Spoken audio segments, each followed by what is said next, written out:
Хол харж хол явна. Автхим компани. Сайн байцгаана уу? Автхим подкаст шинэхэн дугаараа эхэлж байна. За өнөөдөр бид бас цаг үетэйгээ уялдах гэх юм уу? Тийм байдлаар бас зочноо урьсан байгаа. Тэгэхээр өнөөдрийн зочныг уламжлал ёсороо жаргалан маань танилцуулна. Мандала эмнэлгийн захирал, Монголын уламжлалт дарга ухааны олон улсын нийгэмлэгийн тэргүүн профессор, хүний хэмж Гүнсэн Нямын Сэцэнбаатар гэдэг мундаг эмч оролцож байна.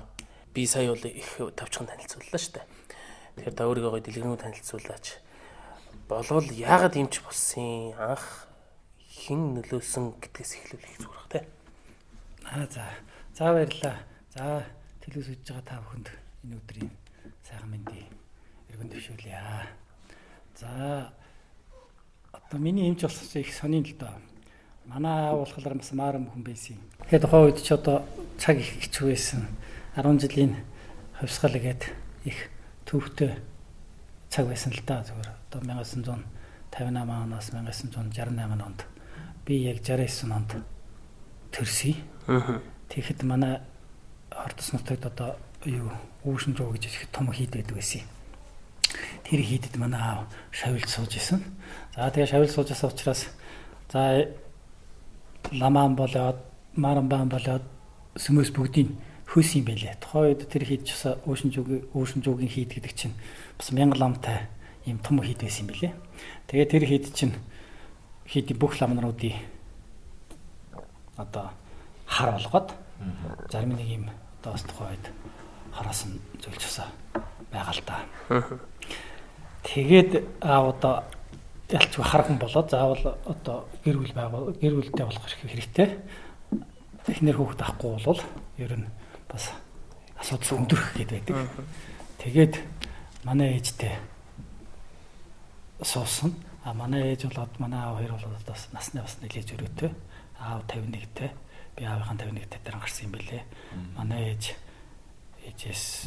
одоо тийм хойно үед бас 1940 онд төрсөн гэдэг чинь тухайн үед нэг 20 үедтэй байсан баг. Тэгээ Ордос нутагт болохоор тухайн үед ер нь нэг 17-аас 25 наснд айлгэр болохгүй бол ер нь бас жаахан нүд үзэрлэг талтай. Нас агчлаа энэ хөгшин хүүхэн. Тэгээ манай ээжийн хөгшөрсөн асуудал яаж хөгшин болсон юм бэ гэхээр манай ээжийн удан болохоор нөгөө утгатай счин хон тайж буюу утгатай счин хон тайж сагс чин гэх мэт одоо нөгөө эрдэнийн төвч алтан төвчийг бичсэн өндөг түүхийн эрдэмтэн одоо удмын залгамж явж байсан хүн. Манай ээж 6 настай байхад 24 цаг 2 бие хамгаалагчтай. Манай өвөө болохоор байнгын 12 бие хамгаалагчтай байсан юм билээ. Тэр одоо танаа удмын тухайн үеийн одоо мэдээж ингэж гочон бижигт мэдэн шилтэй юм хүн биш шүү дээ. Үгүй. Тэр удмын яг одоо юу гэдгийг тэр нэг яг тухайн үед чинь өвөө болохоор их одоо одоогор бол яг генерал гэх юм уу чиргийн дарга гэх юм уу яг тухайн үедээ болохоор тийм ээ бас л тийм чиргийн хүн гэх юм уу да одоо зохион байгуулалтын үед юу гэдэг тэр улсууд цалин авч ажилладаг байсан юм уу? Эсвэл бүр одоо юу гэдгийг үгүй тэр бол одоо ихэнх тийм ээ ойрын төрлүүд нь байсан юм билээ. Яг одоо тэр юуг хамаарж одоо тэр өдөр тутмын тэр айлгүй байдлыг хамгаалж явдаг хүн болохоор наачхан байсан юм билээ. Үүрэг нь юм биш үү? Тийм гэр бүлийн үүрэг байна тийм ээ.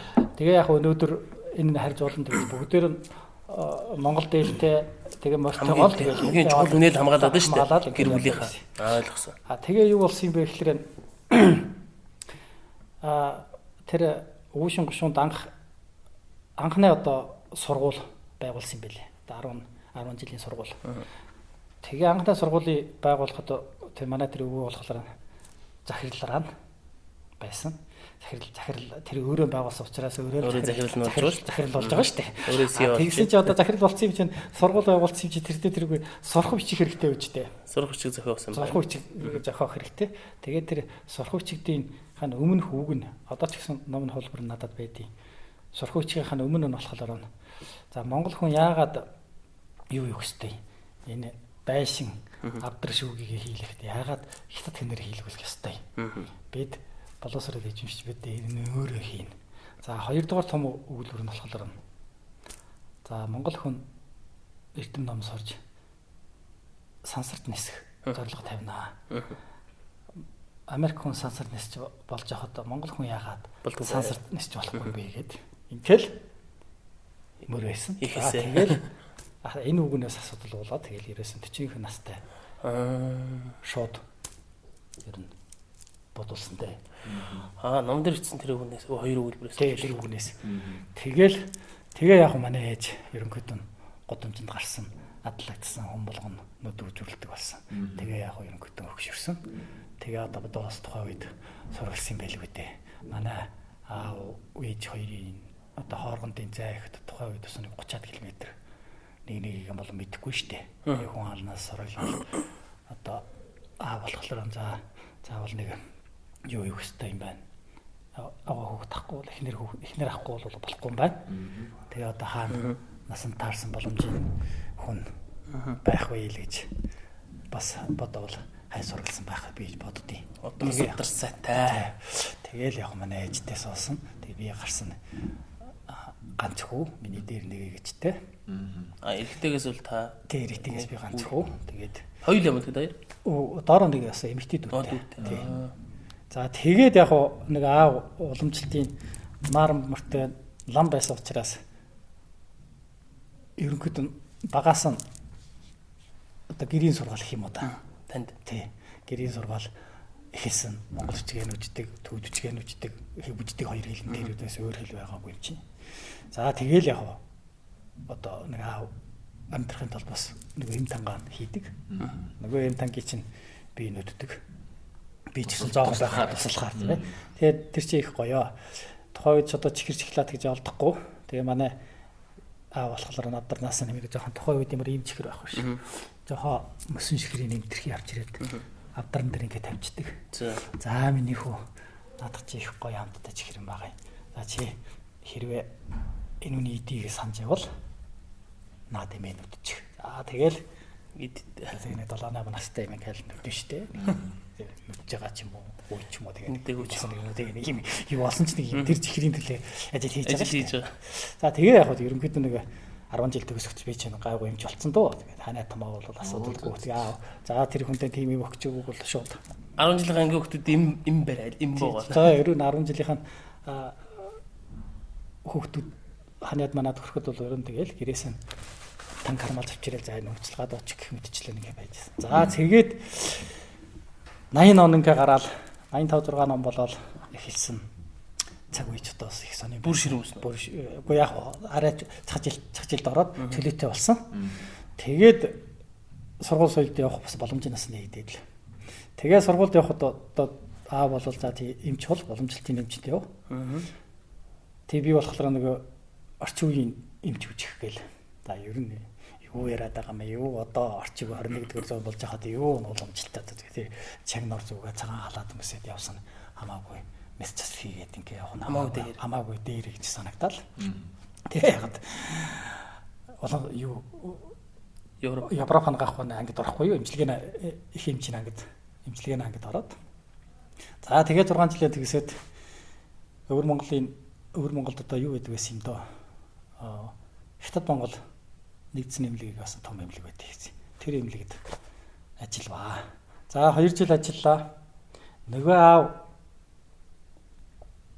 ганц цөөхөн хэдэн тангаар эмчилдэг нөгөө болгочдөг байдаг нөгөө өвчтнөр чинь тэнд ирээд ингээд ер нь амнаас нь эрсдээд ингээд байхгүй да. Сонирн болоод тэгээ ер нь их амарх эмчилчих юм тэгээ эмчилсээр явж байгаа улам хүндэрдэг ч юм уу тийм.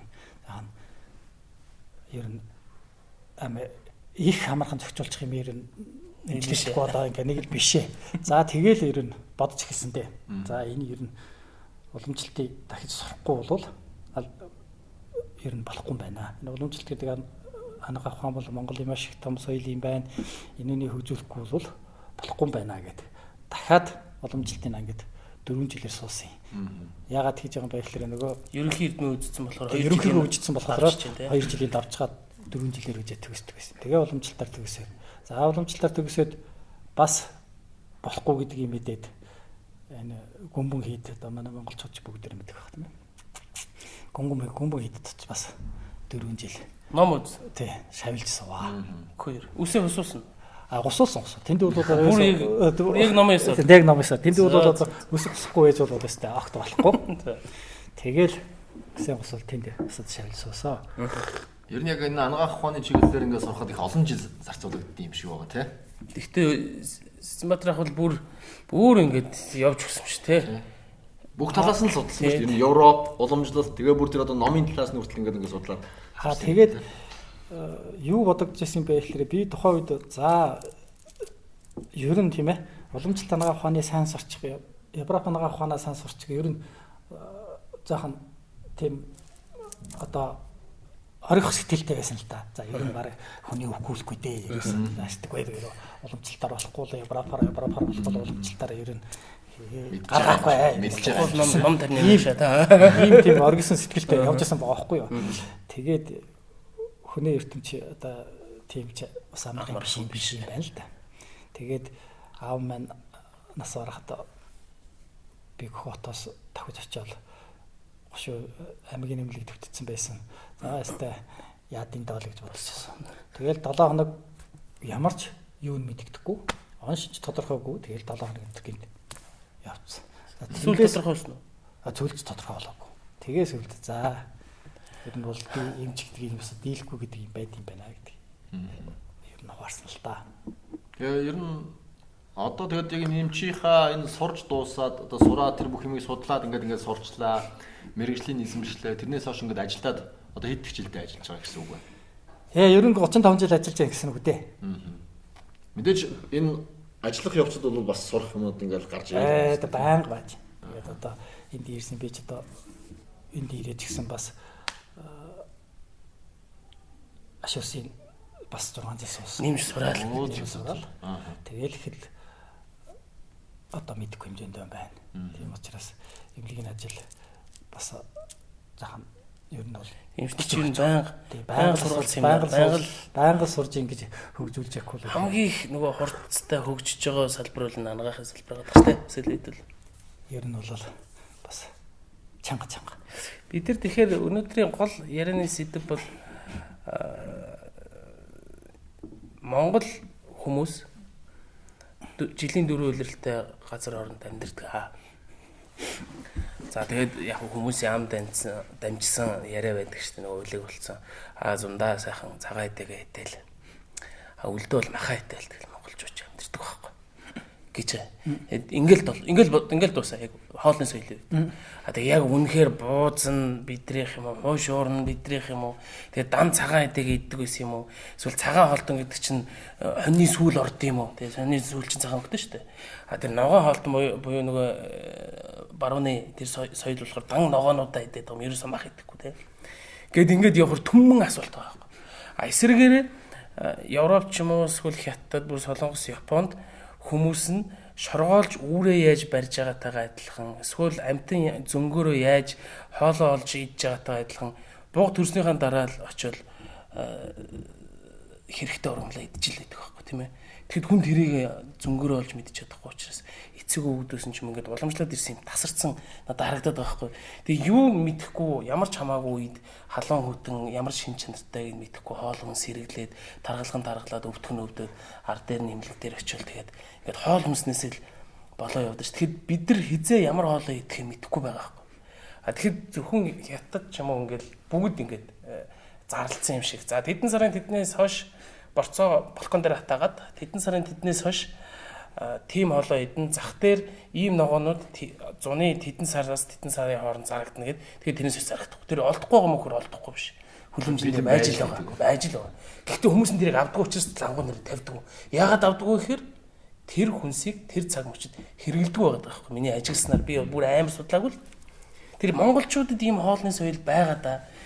Тэр талаар би танаар яриулах гээд хоолны соёл зөв амьдрах тухай. Одоо та хэдэд бол зөндөө зас тэр зам та бас сая Батуулд хэллээ шүү дээ олон талаас нь. Судалсан үнэ тэр талаар бидэнд бас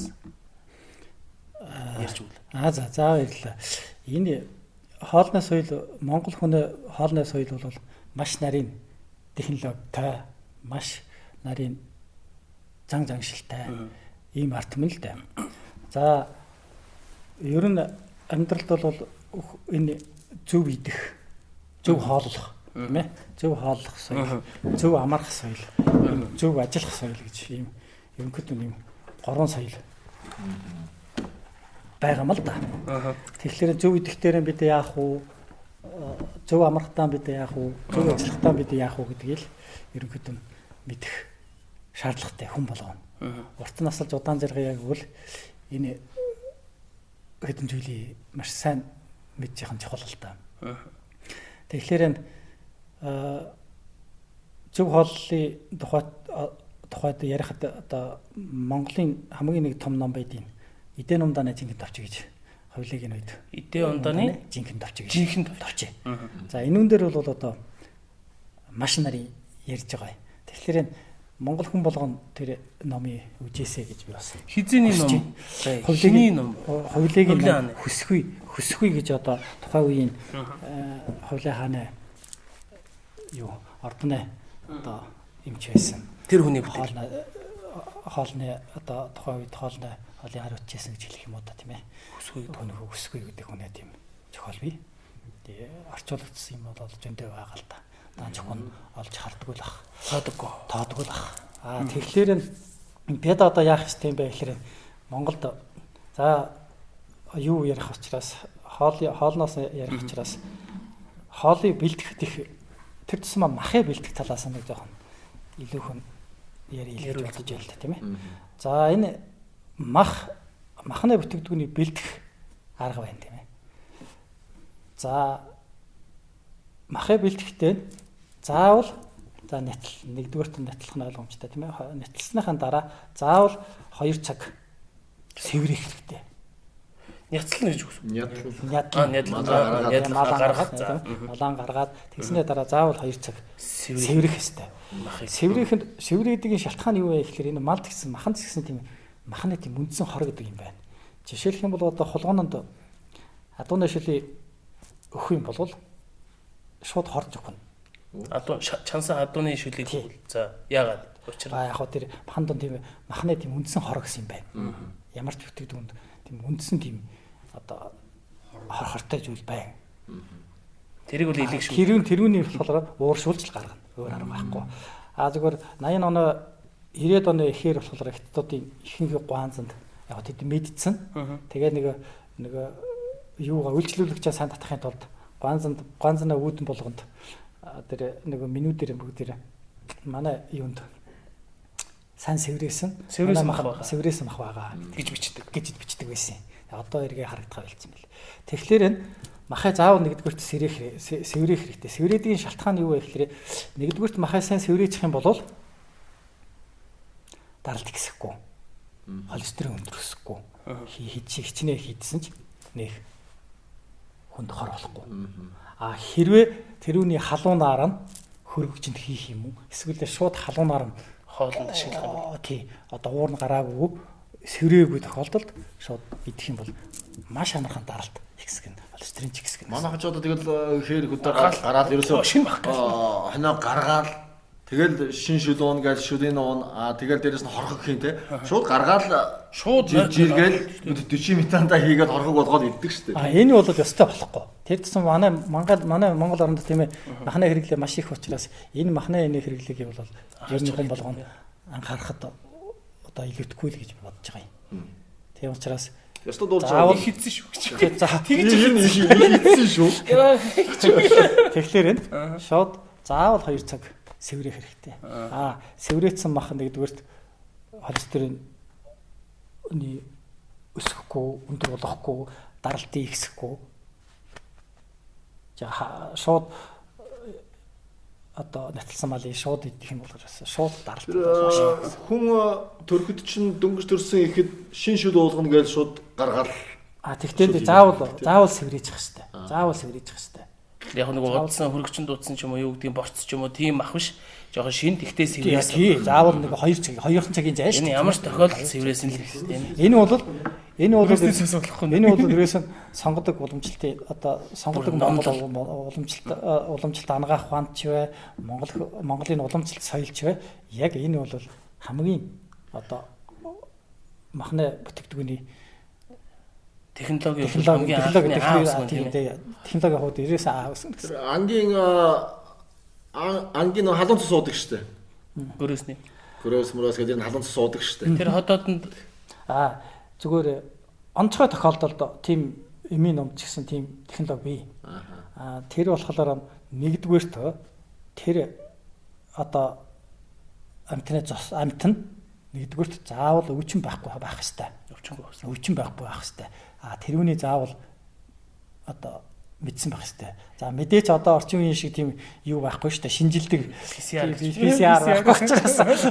PCR байхгүй учраас тухайн үед тийм өнгө зүс нас харгалалтыг харж иж энэ мал эрүүл байна гэдгийг тогтоодог байсан шүү дээ. Хараад байсан. Ер нь бол монголчуудын гайхамшигтай шүү дээ. Үүний бол хараад нэг андахгүй дэмжүүл. Одоо л хараад танихгүй шүү дээ. Ямар амтэн гэдэг. Тэгэхээр энэ одоо онцгой тохиолдолд яг ийм үед эмчилгээний зорилтоор ингэж хэрэглэнэ гэсэн заалтууд бий. Тэр бол маш нарийн. Түүнээс хамаалал завраар. Тэгээд одоо нэгдэ махан ярьснаас зүгээр энэ манайд одоо чонны мах иддэг хүн их бий. Бас. Тэгэхээр энэ ерөөсөн чонны махыг бол бас идэхтэй их болгоомжлох хэрэгтэй. Чоно гэдэг өвчин чинь чоно гэдэг амьтан чинь нэг халдварт галзуун хойно хор буюу тийм халдварт өвчний вирустэй байдаг амьтан. Тэр 1970 гэдэг онд энэ шилийн голд бол бас 10,000 хүн өгсөн байхаа. Зөвхөн чоны мах эзнээс үү? Тий, чоны мах эзнээс нэг чоно нэг галзуун хойно галзуу чоны вирустэй. Тэр вируснээс халдварлаа тэгэл. Тэр нэг хүн идээд бусдад харахтаа яаж тарт юм бэ? Агаар туслаар юм ямар ч. Тэр юм байна. Агаар туслаарч тарж байна. Зүгээр одоо хөрөлцгүүнээ юу гарч дамжиж байна тий. Бүр юу юм шиг. Тэгээд чи чонон чинь бүр ингээд шилсэн сахраал ингээл ирд юм билээ. За тэгээд тэр шилсэн дүн хүрсэн байх эсвэл хадсан байх. Одоо манай ч гэсэн юу гэж байгаа ч та ямар нэгэн нохоод хазуулсан бол заавал очиж тараа мараа галзуугийн тараа хийлээ гэдэг чинь тэр. Тэгэхээр нохоогоос нь илүү энэ чононд тэр амьтан юу вирус маш их байна. Ер нь гэтээ идж байгаа юм манайхан бол одоо ер нь сайн мэдж байгаа л хэрэгтэй. Тэгэхгүй нэг сэтгэлийн хөдлөөр баярлж जैन, сингэж जैन, зугаалж जैन, ингэж जैन, тэгж जैन гэдэг ерөөсө хамаа намаагүй иддэг. За тэр хоолны одоо юу гэдгийг тэр нь хортой шимтгийг яадаг юм аа гэхэд за хоолнууд нь ингээд зүгээр эрүүл хүнс байлаа гэхэд хамаа намаагүйс нь холиод идчихдэг. Тэ? Тэгээ тэрнээс болж бас янз бүрийн асуудлууд бас гардаг л байна, тэ? Тэгээ хольж идэх бүтээгдэхүүнүүд донд монголчуудын нийтлэг хэрэгэлдэг нэг 10-20 төрлийн юм байна шүү дээ. Одоо юу гэдэг сэр өндөг ч байт юм те. Тиймэрхүү юмнуудаас хольж идэж боломгүй. За сая махан дээр зогсдог бол гэж байх. Махан дээр нэмж хэлэх юм байсан уу? Яриагийн тасалсан уу?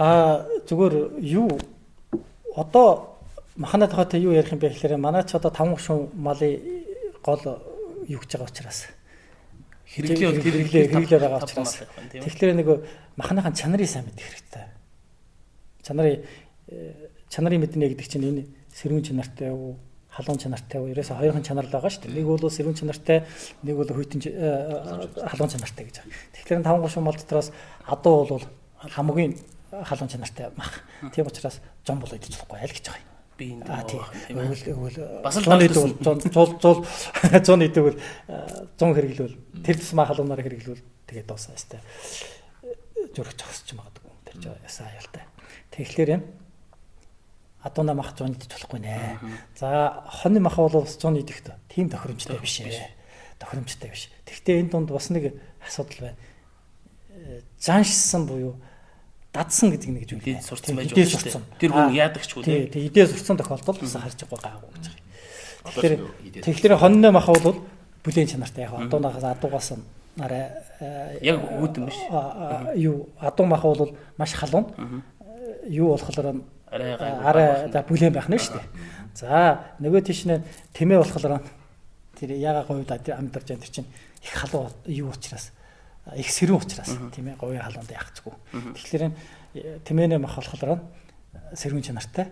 Ямана маха болохоор тэрнээс адилхан бас сэрүүн чанартай. Хүүдөө шүтэн мал хүүдөө шүтэн. Энэ талдаа өхөр болохоор зүгээр эми номдон болохоор юу гэж байгаа юм. Яг сэрүүтэр чанартай гэж байгаа юм. Гэхдээ тэр бол харьцангуй ойлголт шиг байна. Ингээд олон жилийн ингээд ажаараад байхад ерөөсө хонь маха бол өхрийн маха бол дэгч чанартай буюу тэр зун чидэж болдог, өвөл чидэж болдог, хүүхэд чидэж болдог, настай хүн чидэж болдог ийм л мах юм байгаа. Тэгэхээр дэлхийн нийтээрээ ч гэсэн ер нь өхрийн маханд дуртай байгаа. Тэгэхээр өхрийн мах нь илүү тийм ээ нэг улирал харгалзахгүй идэж болно гэсэн үг. Тэгэхээр 100 бол мэдээч ямаа мах тэмээ мах идэж болохгүй. 100 бол ямаа болоо тэмээ идэж болно гэж байгаа. 100 бол юу адууг бол хэрхүүч халуунаар бүр халуунаар. Тэгээ бүр уурын гаргахгүйгээр альж мах сэврэхгүйгээр идэж болохгүй л гэж байгаа. Зүйтэй. Тэгвэл түрүүний тэр нөгөө яг нэг дор хольж идэх. За нэг дор таардаггүй хоол зогцсон. За зүгээр юу үл юм бэ лээ. Одоо ямаана мах идэж чад араас нь хүйтэн ус уух юм бол болохгүй. Тий төгжил болно. Тэр бол гарч ийн гэсэн үг шүү дээ тийм ээ. Ягаад тэгэхээр ямаана мах сэрүүн дээрээс нь хүйтэн ус уухлаараа их хурдан өөхөн зарцаад тэгээд төгжил болдог. Маханы хувьд бол энэ л байна. Түүнээс бусад мах нь бол нэг яг хөө тийм мэдээч тэр юу адууныхан махыг 100 идэх юм бол тэгэл мэдээж харах магадaltaй даралт ихсэх магадaltaй. Нэгэнд мах яцсан юм чинь би бас нэг юм нэмээ. Цус бүлэмлэх магадaltaй. Одоо манайхан чиглэж хавар мавар нөгөө нэг хорог шиг одоо малын төмсөг хідэн гээл явдаг шүү дээ. Энэ ер нь зарим тэгэл сайн муу гэж ярьдаг. Энэ дэр засаа юу. Яг тэр болохоор нэх мэдээч тэр хорго нэгдүгээрт юу одоо тийм бойж гүйчээгүй байгаа тийм ээ. Одоо тийм хургана махай бол ер нь шимт хижээл муу штэ. Тэгээ зөөлөн болохоор зөөлөн нөхөд болохоор дурлаад яг яг шимт хижээлийн хувьд бол ерөөс нь эми ном буюу тэр уламжлалт ёс нь бол ерөөс нь мал гэдэг зүйлийг 4 нас хүрэхээс наашаа ерөөс нь нэтэлж идэж хэрэлж хүнсэнд хэрэлж болохгүй л гэж байгаа. Тий. Тэгэхээр түүнтэй ялгаагүй хурганы засаа идэж болох уу болно. Гэхдээ тэр нэг тийм одоо ачаад бол манай ирчүүч л идэж засаа иднэ гэдэг тийм. Тэр бол яг бойцсон уу? Яг бэлгийн бойжилтныг босноо болоогүй юу? Тийм бэлгийн бойжилт болоогүй яах вэ? Тэгээд яг тэр бэлгийн ач тустай аюугүй юу те? Бойжилт нь бол мэдээч нэг талаас нь монголчууд ямар нэг юм хөндлөдөг учраас тэр бас амтны төмөсгий аж байгаа учраас тэр хөндлөж заавал тэр төмөсгий идэхэд чанахтаа заавал дээрээс нь сүү хийж цагаа юм уу сүү тараг хийж ингэж иддэг ёстой. Тэгэхээр тэр нэгдүгээр тусаа амтнаа хөндлөж байгаа бах тийм ээ. Тэрнээс тэр бол тэрүүний идээд одоо нэг тийм практик дараа нэг үзүүлэлттэй бол нэг үзүүлэлттэй бас үзүүлэлттэй биш. Гэхдээ яг идчихлээ гэдэг нь сэтгэл зүгээрээ сөрхий үзүүлэлт явуулдаг шүү. Яста тэгдэг л ах. Тэрнээс яг нэг тийм онцгой бол биш. Тэр багад бол одоо зөндөө жил болгонд харилдаг байсан.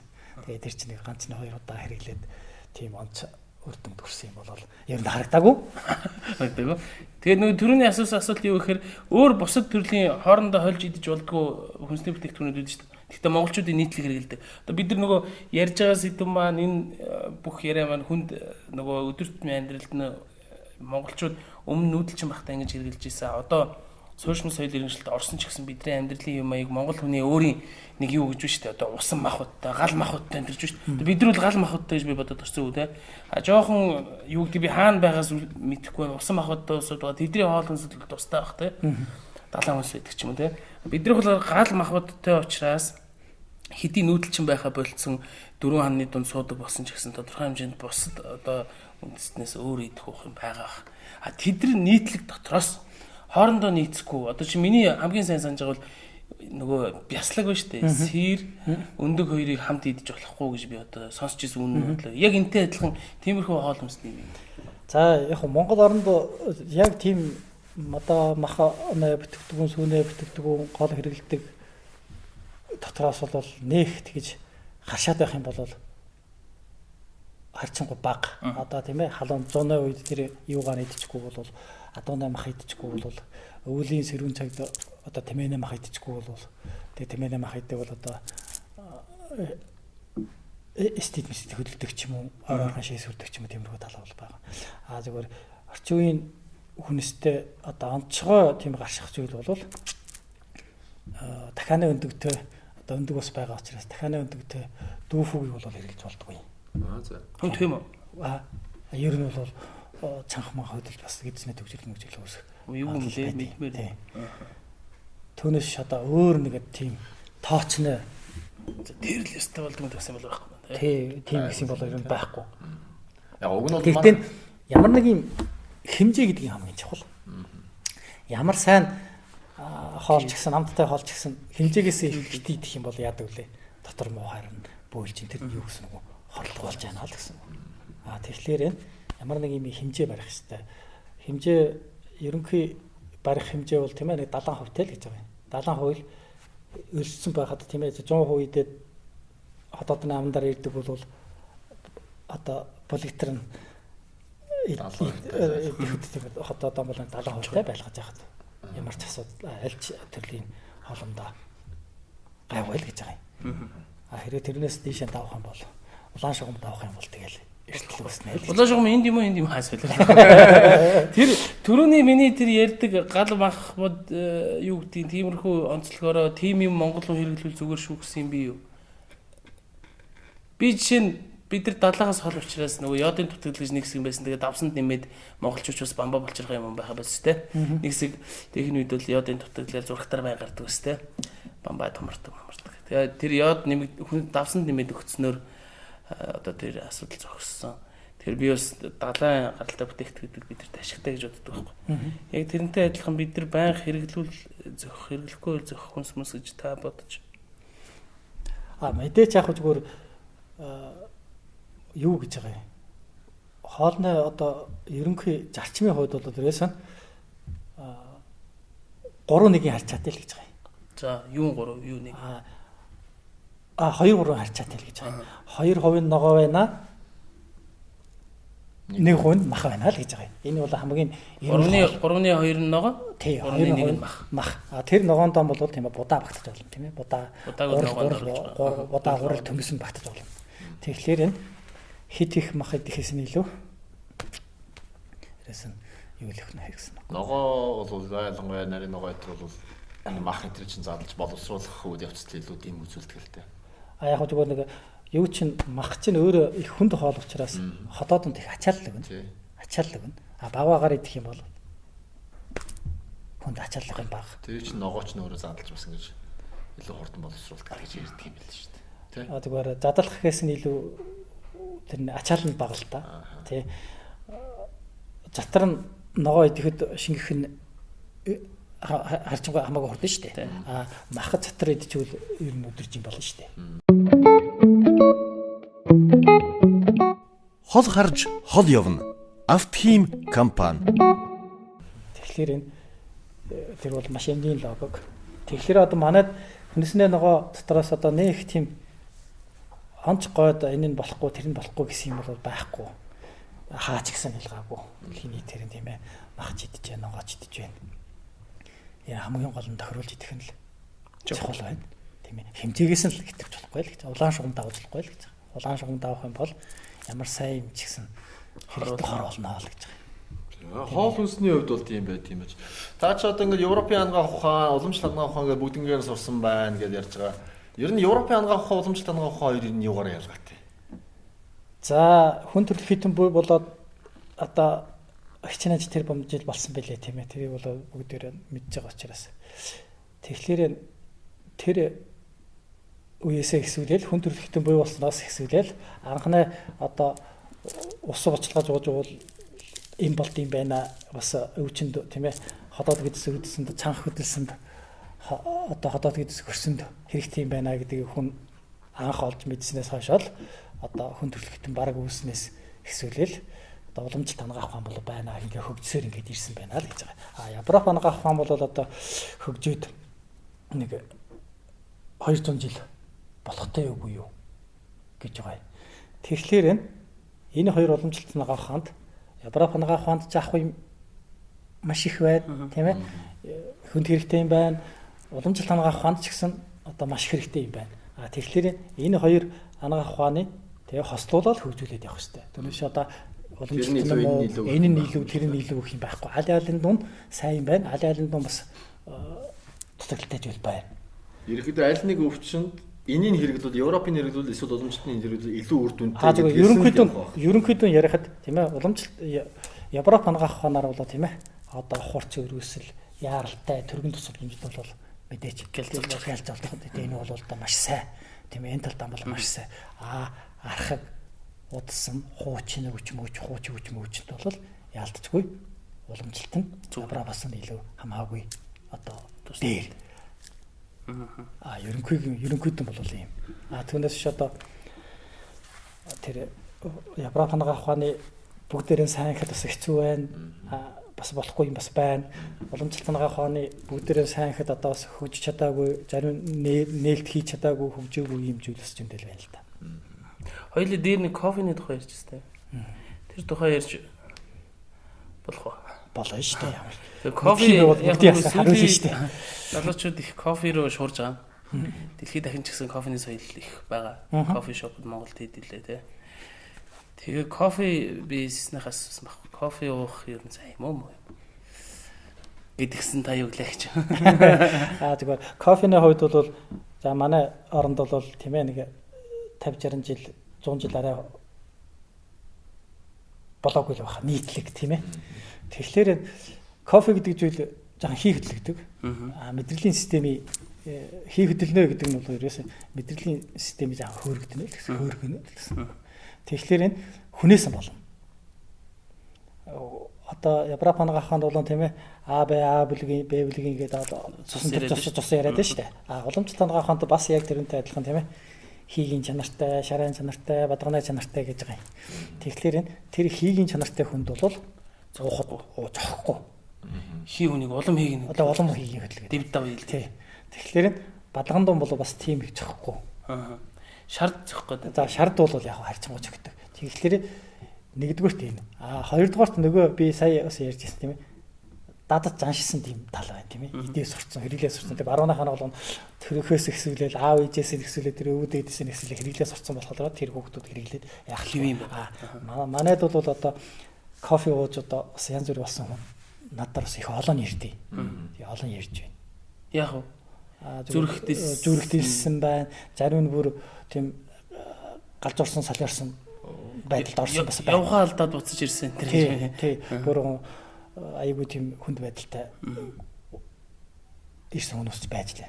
Тэгэхээр энэ тийм ээ одоо хийгийн жимбэн чанартай тийм хүмүүс нь болохоор кофе уучлахгүй л гэсэн үг. Таны одоо саний хэлж байгаа энэ хий гэдэг мөн чанар гэдэг шүү дээ. Энийг гол бид мэдэхгүй байхгүй. Яаж олж мэдэхгүй. Би ийм юм чинь энийг ууж болохгүй гэдгийг мэдэхгүй учраас зүр дурлаад уучдаг. Гоё кофе гоё. Магадгүй одоо юу гэдэг нь жаргалан гоё кофе ууж ангууд би дуурай гат шийдэх юм. Эсвэл ямар ч зүйл ингээд тийм өнөр нь гоё ингээд уучдаг. Зүгээр эмнэлгийн талаас нь болохоор ингэж байгаа юм. За хий чанартай хүн болохоор харьцангуй одоо туранхай надрах уу гэж шүү дээ тийм ээ. Олон юм ярихад дуртай. Тийм юмыг хурдан ухааныг ойлгоно.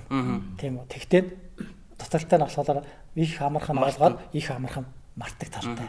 За бадган чанарынхаа болохоор таргавтар одоо биер хүү захан махтай шар тэгээ захан арьсан шар юм аа. Тий за яг арсанд ч гэсэн захан ерөнхийдөө шарвтар гэж байгаа тийм ээ.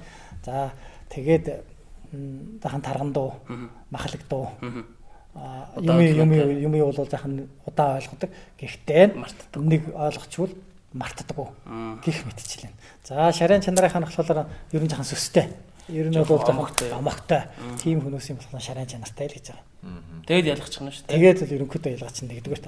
Хоёрдугаарт тэгээ хоёрдугаарт болохоор мэдээч энэ хэрэгэлсэн зүйлээ хүн анзаарах хэрэгтэй л та. Энэ хэрэглэсний дараа яаж хэрэглэснээ дараа надад яаж юм тийм ээ. Таахгүй бол тэр нэг ухаалж байгаа шүү дээ. Үнэхээр өөрт нь таалагдаад биений хөнгөрөө сайхан байвал бас болно л доо.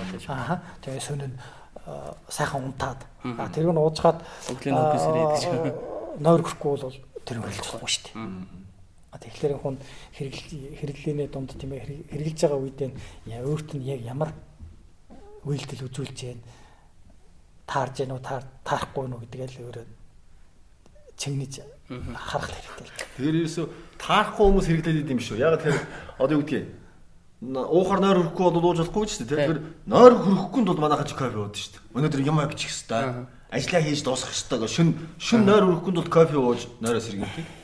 Тэгтээ наач яг нөгөө түрүүн хий хөдлөгдөг мэдрэлийн эсүүдийг сэргээдэг гэхээр нөгөө яалч унах гээд байхад цагт тулцсан юм дээр хий хөдлөгч гэсэн санаа л тий. Санаа хүчээр хөдлөж. Тэгээ тэрийг бол таарахгүй гэж хэлдгээс хэлж болохгүй хаа. Таарахгүй гэдэг нь яалч одоо кофе уусны дараа див дав гэж гар орно. Гэхдээ яг хөө тэр байвал хүний зүрхний юу зохилт чинь ингээд хэмнэлттэй шүү дээ. Тий. Одоо минутанд хэд зохихгүй гэж төрөхөд л гээл за танай зүрх бол тэгэл өдий зохиод үхнэ. Одоо бурхан болмаа гэдэг ч юм уу. Одоо бурхны шашнаар ч юм уу. Бурхны шашнаар бол тийм ээ. Эсвэл дорны ангаахаар ч юм уу одоо тогтсон юм байна гэхлээ. Тэгэхээр механикаар хүчээр ингээд тэр зүрхийг хорцсочих юм бол насны тоог яахан багасгана л гэсэн. Зүгээр энэний болохоор юундаар илүү харагдсан юм бэхээр зүгээр манай одоо спортод зүтгүүлсэн хүмүүс харцсангүй. Тамирчууд яалтчгүй харцсангүй. Мэргэжлийн тамирчин тийм ээ. Захан дэлхийн нийтийн судалгаа гарч гисэн харцсангүй одоо бас богоноос л тийм. Тэгэхээр энэ залуу үедээ тийм ээ хит их энерги хит их хүч зүрхээ хэтлэх чаас зүйл өгснөөс ингэж байгаа юм байна гэсэн бас судалгаасын тийм судалгаач хаяа харагдیں۔ Тэр судалгаагийн тэр юутай. Тэгэхээр тэрүүнээ энэ хоёрын нийлүүлээр анализ хийхэд л ерөнхийдөө гараад ирчих юм л да. Тэгэхээр таарахгүй бол уухгүй байх юм зү. Тэр кофе бол бас нөгөө зүрхний тоог өдөрт юу гэдгийг зүгээр би 100 зохих байсан чинь 150 зохиулж байгаа байхгүй да. Тэгэнгүүт 2 өдөр нийлээд 2 өдөр кофе уухад 1 өдрөө идчихэж байгаа хөх те. Гэхдээ яг дорны ангаа ухаанаар бол тэр шашны эвдэл байна. Барууныхаар бол тамирчдаар хийсэн судалгаа байгаа байхгүй. Энэ хоёрыг харгуулангууд бас тэгэл энэ кофе бол богносч магадгүй л гэсэн зүгээр дүгнэлт хөөний дүгнэлт шүү те. Тэрээс нөгөө энэ кофений соёлогч хүмүүс хөл кофений бизнес эрхэлж байгаа улсуудыг та нар буруу юм хийж хэлж байгаа биш үү? Энэ бас нэг төрлийн шинээр орж иж байгаа юм учраас бид нар хоолмстой холбоотой ярьж байгаа учраас би энийг сөхөж бүр цэцнийхыг хатгаж яриулаад байгаа. Харин тий. Тэгээ яг зүгээр ойр хавийнхнаас кофе уудаг найзууч байсан. Тэгэл кофе уухлаар нэгдүгürt өглөө кофе уухлаар энэ хоолны дуршлыг бас хаад юм шиг байгаа юм аа. Хэд их уухлаар тийм ээ. Хэмжээ гэдэг нь чухал шүү дээ тийм ээ. Ууж болохгүй гэсэн тийм ээ. Уухтаа цэгнэж уух хэрэгтэй юм байна гэж байна. Тийм ээ. Ямар үедээ уух вэ? Өглөө өлнөр уухт бол тийм их тохиромжтой биш.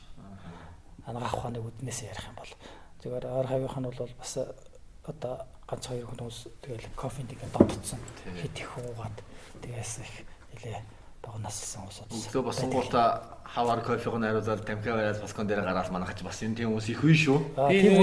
Италид нэг богино хугацаар аялаа явж би удаан байгаагүй л да. Ажилд буруу, дүнэлт буруу гэж магадгүй. Богино хугацаар аялаар ингээд явж хахад өглөө нэг манайх нар бол нэг өрөө сүстэй тэгээ дөнгөж сэрээд гараад ирсэн. Ажилдаа явж байгаа байхгүй. Тэгээд яг кофе шопод нээсэн. Тэгээд бүгд ингээд кофе хүлээж зогсож байгаа байхгүй. Тэгэл тэнцээ гал кофений бэлдэн жижиггээ, энэс жижиг аянд шавар шиг юм зураал нөгөө чинь өмнө нь яг тэр аягтайгаа адилхан хэмжээтэй аяганд ус уугаад араас нь кофе авч байгаа байхгүй. Эспрессо маш өтгөнийг уугаад тэр гарч байгаа. Шотчаал. Тэр бол бас өнөөдрийнхөө өөрийгөө бүүстлж байгаа гэдэг гарч байгаа. Бүүстэл хийчих гарч тий.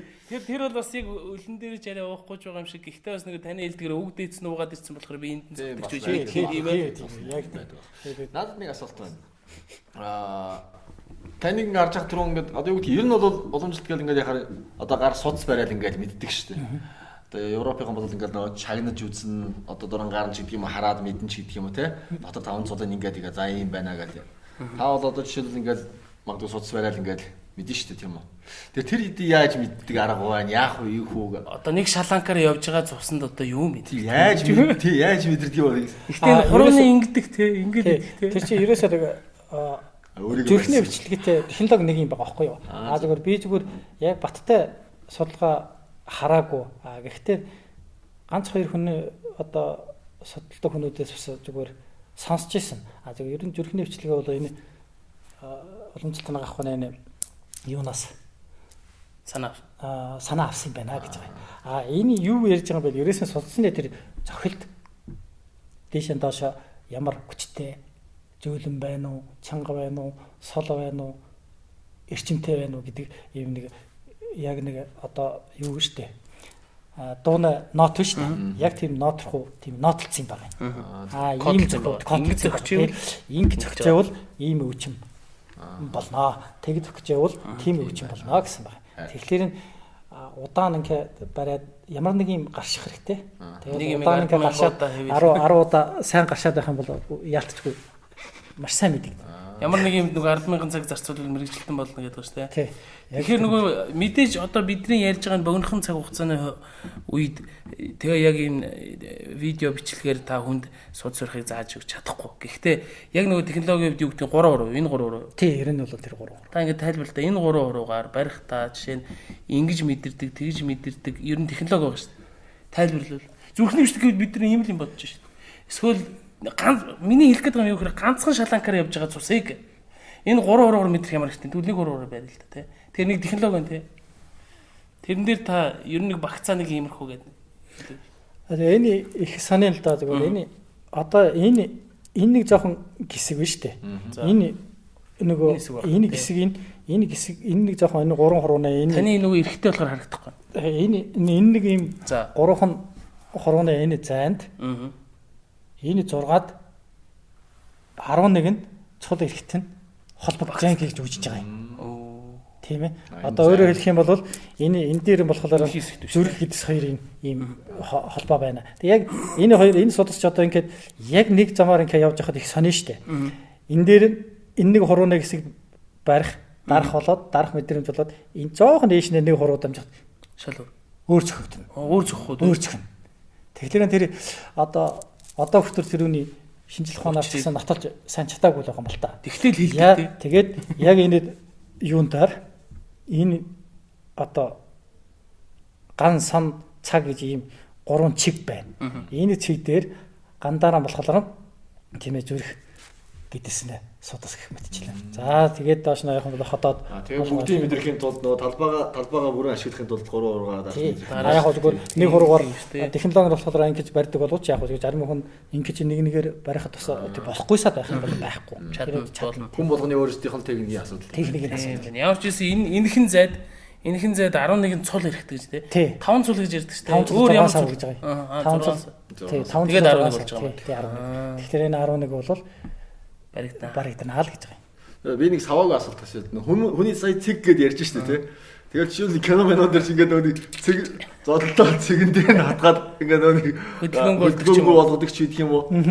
Тиймэрхүү юмуд бас байдаг л бах тий. Яг тэр тийм онс гэдэг одоо яг хурж болдгоо тийм тэнд нь ямар нэгэн юу хийж болдгоо тийм тусгай чиг байна. Тэгэхээр тэр нь болохоор нэг эмчилгээний чиг гэхээс нь илүү хамгийн одоо хүний хорлох, хүний биед хортой чигүүд байна. Тэнд бол одоо хижээж хурж болдгоо. Тэнд хүрэх юм бол тийм юм байна. Яг тэрүүний энэ орон сайхны аргаар гэтрүүлээ нэмээд болгоо тэгээд тийм болгоос юм байна. Тэрнээс бол ингээд тк гэдэг нэг хүн хөдөлгөөн бол нүдэл те. Дэгнэ гэж бол бас. Ер нь бол бас эвгүүлтэй зүү муу гатгаа тийм эвгүй газар гатхуул тэгэл ер нь бас асуудал үүснэ шүү дээ. Ер нь хөдөлгөхгүй болох тийм боломж байгаа тий. Тэгтээ тэрний ч одоо эмч хүмүүс учраас хижээж тэр гажаа яриад юу ч хийж болохгүй хийж болохгүй шүү зааж тэр конопыг хийж болохгүй тэр конопоор хижээж одоо тийм үйлдэл хийгээг учраас тэгэхээр тэр бол бас ороогүй биш ортой гэсэн. Ортой. Тэгээд яг өмнө нь нөгөө лавга доктор гэдэг нэг бас мундаг хүний би нэвтрүүлгийг үзчихсэн хүнсээр тий. Тэр хүний ярьж байгаагаар бол ингэж аахгүй айгу хүний яриараас хүний үгээр шүү дээ. Яг шинжлэх ухааны хувьд амьд биетийг судалсан хувь нь 5% байгаа. За тэндээс яг хүн рүү чиглэсэн хувь нь бол нэг хүрхүүгүй юу гэж байгаа байхгүй. Тэгэхээр яг хүнийг судалсан судалгаа шинжлэх ухаан гэж та түрүү ярьсныг 100-200 жилийн түүхтэй тий ингээд явж байгаа. Тэгэхээр энэ бол маш бага судалгаатай юм байгаа шүү. Тэгэхээр энэ рүү хэн хамгийн их өнгийцэн байдаг вэ гэхээр уламжлалт хангах өнгийцэн. Уламжлалтын мэдлэг дорны шинжилгээ ухаан өнгийцэн байдаг. Тэрийг шинжилгээ ухаанаар юу гэж муухралдаг вэ гэхээр багжинд мэдрэхдэггүй байна. Тэ одоо бидний жишээ нь хэрэгжилж байгаа энэ бол дууны хэмждэг багж биш тэ. Тэрэнд мэдрэхдэггүй байгаа учраас энэ бодит биш. Энэ худлаа. Одоо жишээ нь хүний биеийн нэг зөндөө олон цэг өгдөж нөгөө зүү тавьдаг, уян зүү тавьдаг тэ. Тэр цэгийг яг нотлохоо ч юм уу юу тийм байхгүй байна. Тэгэхээр энэ худлаач гэдэг юм. Тэгээд байгаамаа гэж. Тэгэхээр би түрүүн бас нэг ярианы подкаст өмнө асууж ирсэн шүү дээ. Уламжлалт хангах ухааныг судлаад байгаа нь бид нар ухарж байгаа мó урагшилж байгаа мó. Эргээд уламжлалт хангах ухаан дээр бид нар нээлт хийж гинөө эсвэл марцнаас сэргээж гинөө. Энэ дээр та бас энэ нөгөө Монголын уламжлалт хангах ухааны олон улсын нийгэмлэгийн тэргүүний хувьд жил болгон юу шинжилгээ ухааны хилцүүлэг хурал зохион байгуулдаг шүү дээ. Тэрэн дээр бол их л олон хилцүүлэг тавигддаг үлгүй Буриадаас ч хүмүүс ирдэг гэдэг байгаа. Өвөр Монголоос ч хүмүүс ирдэг гэж байгаа. Тэрэн дээр тавьж байгаа ихтгэлүүд их хвчлэн нээлт байна уу эсвэл хооч мартагдсан юм байна уу? За одоохондор болохоор уламжлалт хангах ухаан бол ерөөсөө нэг хэсэг бас нэг 70-80 он одоо жил тасарсан. Учираас ер нь бол захан гочирж явж байна гэж ойлгож байна. Хөгжил бол маш таархан байна гэж бас хэлж болох юм. Тэгэхдээ яг манайхан бол одоо тийм ээ төрийн байгууллагаас эсвэл хувийн хвшлийг нь бүгдээрээ л бас энэ төл рүү чадахаараа хөгжүүлэхээр л явж лээ. Зүгээр одоо ламенгийн тийм ээ Баян Хонгорын ламенгийн үед бол ер нь маш сайн хөгжсөн төвд нэгдсэн систем байсан. Тийм. Нэгдсэн систем тэ гэхээс нь за яах вэ? Тэр чи одоо яаж ойлгохоос шалтгаална л да тийм ээ. Нэгдсэн системтэй яах вэ зүгээр систем гэж ойлгож болно тийм ээ. Тэр үед бол одоо маш их мундаг гоё маш гайхамшигтай зохиол бичсэн. Монголын уламжлалт хангах ухааны бол ерөөсөө онлайн төвшөнд бол одоо маш гайхамшигтай гаргаж ирсэн. Имчилгээний арга барилдагчсан маш гайхамшигтай үр дүн авчихсан. Одоо яг тэр үетэйгээ харьцуулаад судлах юм бол хоцорж байгаа гэж байгаа. Сая та асуулаа тэр лава докторын хэлсний үргэлжлүүлээд ярих юм бол еврейс нь тэр уламжлалт хангах ухааны одоо шинжилгээ ухаанаар нотолж чадахгүй зөндөө зүйл байна. Тэгэхээр одоо нотолж чадахгүй байгаа юм цухамхүү алины үнэн алины сайн гэхүү алин илүү хөгжсөн бай гэдгийг одоо тунгаах асуудал байна да.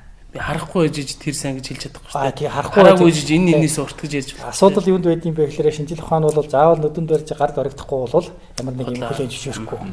Тэгэхэд тэрүүнээс цаашнаа одоо тийм ээ нөгөө сүнэстэй юу сүнэсгүй юу гэдэг асуудал тийм ээ. Би энергээр хүүхдийн толгой барьдаггүй юу гэрлэгийн дохоо байна уугүй юу гэдэг асуудал чи их гिचүүлтэй.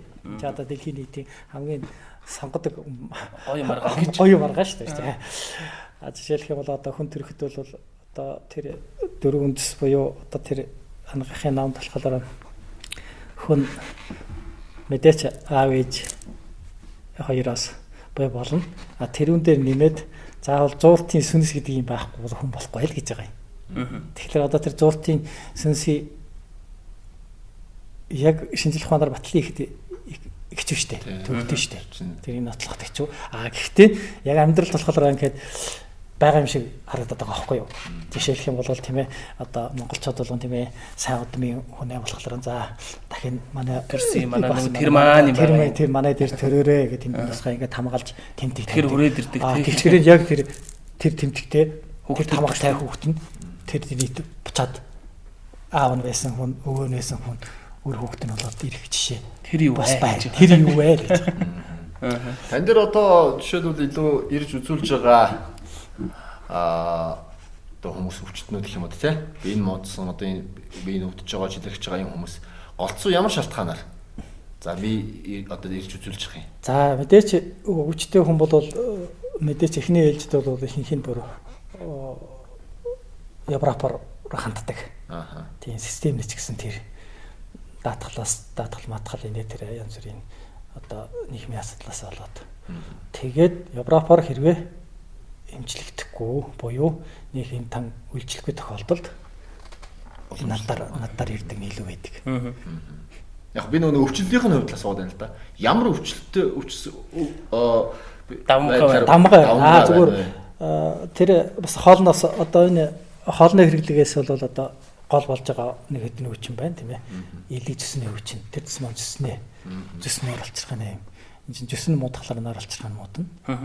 За нэгдүгээрт энэ бол одоо яалтчгүй хоолноос л болж байгаа юм тийм ээ. Үнэснээ хэрэглэгийг одоо хэрэглээгүйгээс тийм ээ. Хит их өөх тустай мэдснээс энэ хоёрдугаар болохоор цаг агараас бас болж байгаа юм. Манай ч одоо стресс урамсгалтай учраас бөөрнөө өвчин. Тэг бөөр гэдэг өвд эрэхтэн бол тэгэл ерөөсөн даарснаас л их үүсдэг. Ерөөсөн доороос нь даарж ингэснээс л бөөр өвдөн. Түүнээс биш нэг халснаас бол бөөр харчихгүй өвдөх нь бага. Доороос дараад ч хөл дарах уу бөхс дарах уу гэж юм. Ер нь тэгэл доороос нь гэж хэлж байгаа болооч тийм ээ. Дээгүүрэнд ингэ утас юмс ч ялгаагүй шүү дээ. Энэ чинь хамгийн энгийн логик да тийм ээ. Халуун хитэн хэмэр бол өвчин болноо л гэж байгаа юм тийм ээ. Ханаад ч гэсэн сайхан даарахгүй байх гэдэг бол нэг хүн ханаад төрөхгүй шүү дээ. Тэгэл өчгөн шалдан яваад байвал мэдээч халуун хитэн хямран тэгэл өвчин болно. Одоо энэ алдарт COVID-19 гэдэг корона гэдэг энэ өвчин дэлхийн нийтийг одоо ингээл бас бужигнуулж шүү дээ. Донсолгож байна. Тэгээ манайхан бол өнгөрсөн жил бол ингэж л ярьжсэн шүү дээ. Бид нар монголчууд бол одоо маха хэрэгэлдэг мах шиг одоо юм ард түмээ энэ махны одоо энэ илч юугаараа бид нар бол харьцангуй гайгүй байна сайн байна гэдэгсэн. Одоо тэгээд манайх дотооддоо алдчихлаа. Бас тодорхой хэмжээнд өвчлөл тархаж байна. Бас бусад дэлхийн бусад орныг бол харьцангуй бага хувьтай байгаа. Магадгүй одоо энэс сэргийлэх ч гэдэг юм уу, хувийн зөв мэдээж одоо юу гэдгийг зөндөл юм байл та гараа ариутгах, угаах, одоо хамгаалах хэрэгслээ зөөх мөөх гээл байна. Зөвхөн өөр байдлаар бас одоо таны хувьас зөвлөмж байна уу? За халдварт өвчин гэдэг зүйл болохоор тэр яг уу зүгээр өнөөдөр ковид гэж нэрлэж байна тийм ээ. Ковидаас өмнө 40 халдварт өвчин бол ер нь тэр бархан шишнээ номдч бай, уламжлалтын номдч бай ер нь их байдсан байлээ. Тухайн үеийн цар хүрээгээр л хэр их олон хүний амин эрсэлсэн байна гэдгээр л одоо хүчтэй вирус байсан байна, хүчгүй вирус байна гэдгийг л тогтоож ирсэн болохоос биш. Яг тэрүүнд одоо яг энэ ковидны юм байна, энэ SARS-ны юм байна гэж тодорхой нэр бол байхгүй. Гэхдээ энэ үнтэй ийм өвчин байсан нь бол маш үнэн байгаа. За уламжлалт тангаа хамт гэсэн багцаа нэг бос нэг 4-5-аас 4-5 удаа ийм маш их хэмжээний ийм хүрээ тэлсэн одоо тийм өвчин бас гарч ил байсан юм түүх байд юм байлаа. Зөвхөн шинжлэх ухаанаас найхан бүртгэснээр болохоор бас л нэг тэр авчаа 4 удаа энэ үнтэй 4 удаа энэ том одоо вирусын мэдээлэл орчин үеийн одоо дахал юм дэлгэрч ирсэн юм судалгаа байд юм байлээ. Тэгэхээр халдварт өвчний эмчлэх байсан учраас тэр гарч байсан учраас одоо уламжлалт хамгаалаханд халдварт өвчний одоо тухайтай ном шударч зөндөө байдаг. Машин нарын технологи байдаг. Ерөнхийдөө нь адилхан зүйл нь болохоор мэдээч одоо амнай хаалт зөөх тархалтын юу хязгаарлахын тулд хорой цэр бол ялцгүй байсан юм билэ. Тэгэхээр одоо ийм халдварт өвчний бол мэдээч хорой цэр өөрийнх нь одоо эрүүл тархалтын хөвднээс нь бол тэглэх. Тэр нь бол одоо тэр Европангаа ханд ч бай, уламжлалтынгаа ханд ч бай ерөнхийдөө бол адил юм байлаа. За эмчлэх аргын хувьд бол мэдээч өөр. Уламжлалтынгаа ханд бол тэрний тухайтай одоо олон юм байлээ. Тэгээд энэ нацгдор жимаран ба яриад байгаа. Тэгээд тэр бол одоо яг үнэн яг уламжлалтын одоо юугаар нь анал технологиор нь ярьж илээ. Одоо зөвхөн тэгээ эмчлээд одоо зөвхөн үр дүн хэрвээ гэдэг одоо хийлгэж үжээгүй учраас бас нэг юу нэ нэг хууль эрх зүйн үүднээс нь бас болдгоо юм шиг надад харагдаад байгаа шүү дээ. Гэхдээ сүүл дээр сонирхуулж ярих одоо бурядын нэг эмчнэрүүд байдیں۔ Нэг 100-150-аад буряд эмчнэрүүд байдیں۔ Тэднийх нь сая бас нэг манай нэг эмчин гэрүүл нь хадам ээж өөрийнх нь аав ээж хүүхдтэйгээ ингээ 10 хүн ковид тусан юм байлээ. Тэгээд тусаал гэрдэн төгжээл гарахгүй. Тэгээд цагаан хувцастай усууд нөхдүүд ирээд баахан өдөр болгон шинжилгээ авдаг. Тэгээд 3 дахь өдөр над руугаа ярьсан. Тэгэхээр хөөшөө над юугаа нуугаач одоо тангаа нуугаач литр 7-гоо угаач литр 7-гоо угаач тэр манд 4 угаач 7-гоо нуугаач тэр 9 харын найралга гэж одоо халдварт өвчнөө сонгодог зор байл да. За мэдээч бас туслах зорууд ч гэсэн зөнтэй л байгаа. Илрээгүй ч гэсэн зөнтэй одоо сайхан гайхамшигтай зор байх бас үгүйсэхгүй. Тэгээд тэд 3 дахь өдрөөс нь эхэлж уугаал бүгд гэрээрээ уугаал. Тэгээд 3 хоногийн дараа нэг ахаад шинжилгээ авахд бүрэн байхгүй гэсэн ийм бас мэдээлэл байгаа. Тэг яг зүгээр юу гэдгийг бас яг таны саний хэлдэг хууль эрх зүйн үүднээс тэгээ судалгаатай биш учраас тэгээ идэж байгаа гэдэг мессеж өгөөгүй зүгээр тохиолдол ярьж байгаа шүү дээ. Тийм тохиолдол ярьж байгаа тийм. Тэрээсээ тийм тэгээд тэд нар бол тэгээд 7 хоног уугаал тэгээ бүгдээрээ бас зүгээр болсон л гэж манай эмчнэр ярьсан. Гэхдээ тэрний бол одоо шинжилгээ ухаанаараа нэг нотлоогүй болохоор бас тэгээ үнэн зөв гэж ярих гэж байна. Хэлийн цаана байгаа монголчууд ч гэсэн бас тэгж байгаа шүү дээ. Гэртээ одоо ингэж өөрийгөө ингэж имчилж байна гэж байна. Байсан жоохон цацгаанаа 3 хувааж угаад саримстай шүл адууны шүлээсэн. Тэрийг ууссан. Тэгээд 3 онсон идгсэн гэдэг шүү дээ. Тэр дархлаагаар ялж байгаа тийм.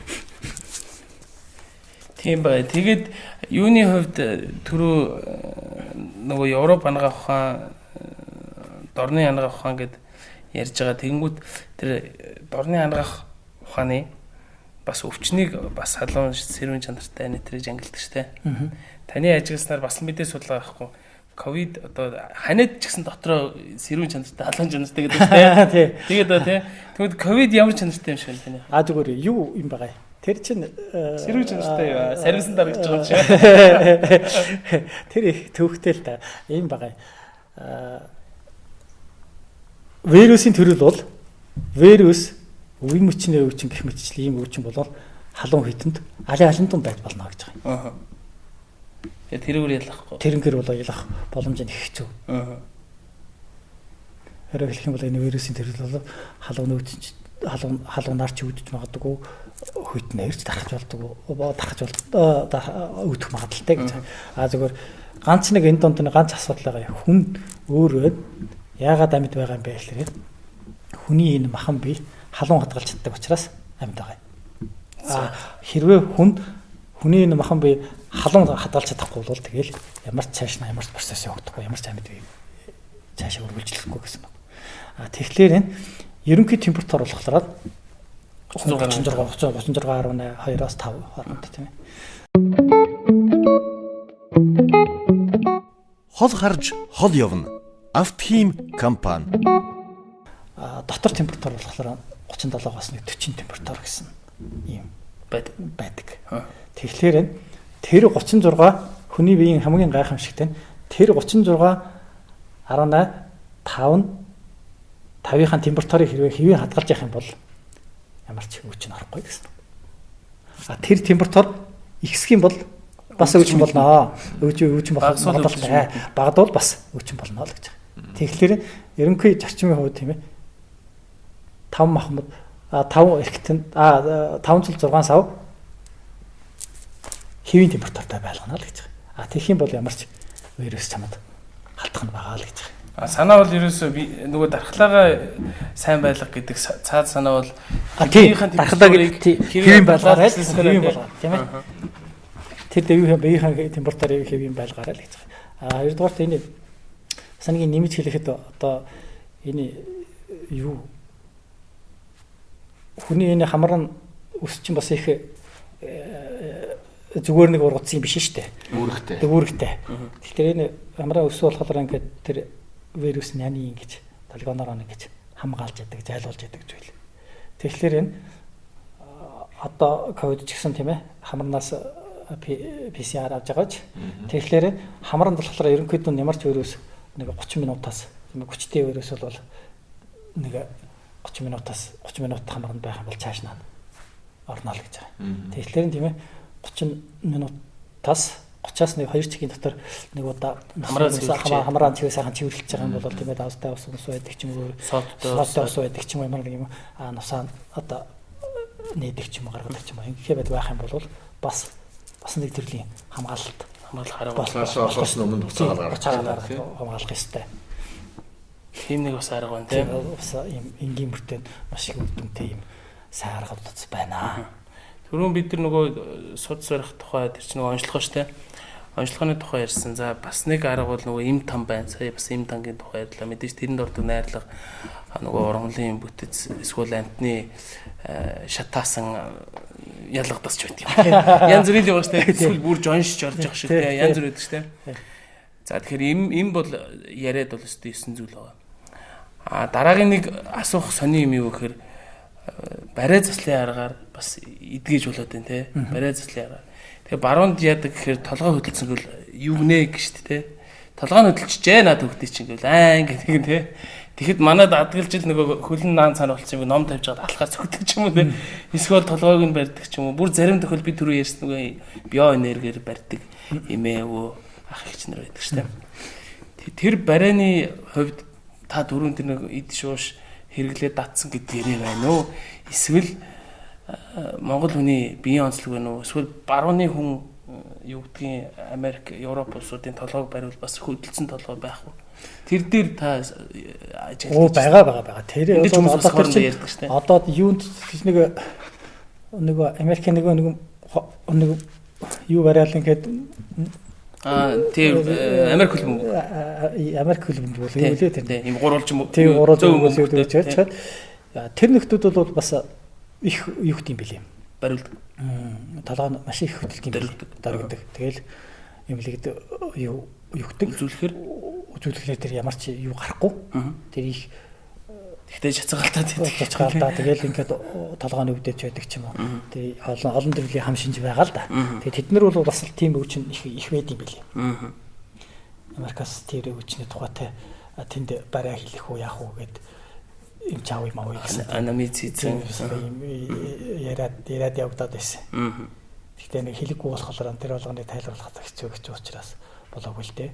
Тэгэхээр хүн л хүн адилхан толгой хөдлөн гэсэн үг. Хөдлөн. Тэр нь Америк хүн байна уу? Тэр нь Орос ялгаагүй хамаагүй. Тэгэхээр хөдөлж байгаа юм чи барай зүгээр болно гэсэн. Барай зүгээр болно. Тэр тэгээ баруунд болохоор юм өгдөг, өвчин амдах юм уу? Яг баруунд болохоор юу вэ? Өвчин гэдэг чинь их сонир шүү дээ. Одоо тарих нь унтсан байлаа гэхэд хөдөлсөн байлаа гэхэд баруунд бол тэгэл юугаар хөвтүүлээ л байна. Хэвтрийн дэглэм сахиал. Тэгэл хэвтрийн дэглэм сахиал байна. Тэгэл нэг өөрөө нэг жоохон хөдөлт юм уу нэг донжин таарал орчуул болохоор тэгэл хэдэн сараар жилэрч юу хөдөлдөг хүн байдаг юм билэ. Тэгээд жилэрч гэсэн ингээд хэвтрийн дэглэм сахиал байдаг юм билэ. Манайханд бол тэрний сайн мэддэг учраас захан дөргөл болоод. Зүгээр асуудал юу гэдэг юм бэ гэхээр мэдээч ингээд гавлын яс байна. Гавлын ясын дотор ингээд юу байна? Тарих байна. Тарих болоо гавлын яс хоёр чинь ингээд хоёр ястайгаа ингээд гавлын ястайгаа тарих ингээд наалдуул ин чинь үрсээр байгаад юу болчт юм байгаа ч тийм. Одоо холгоод ингээд янз бүрийн болт юм байгаа ч. Тэгэхээр энэ хоёрын дунд шингэн байдаг байхгүй юу? Үл мэддэг шингэн. Тэр шингэн нэг тал руу шахагдаад ингээд нэг гавлын ястайгаа тарих нь ингээд наалдчихсан. Тэгэхээр ингээд байдаг. Зүгээр апрас хийгээд тарихын апрас хийгээд бас ингээд хөдлөөд нөгөө тарих болоо гавлын ястайгаа ингээд нийлцсэн. Тэгээд ухаан орохгүй юм байдаг. Тэгэхээр тэрүүний хөлөөс нь жоохон ингээд төгчих юм бол тэгээд цацартаар ухаан ордог тийм тохиолдол байж гарч л байсан тийм. Тэгэхээр тэр бол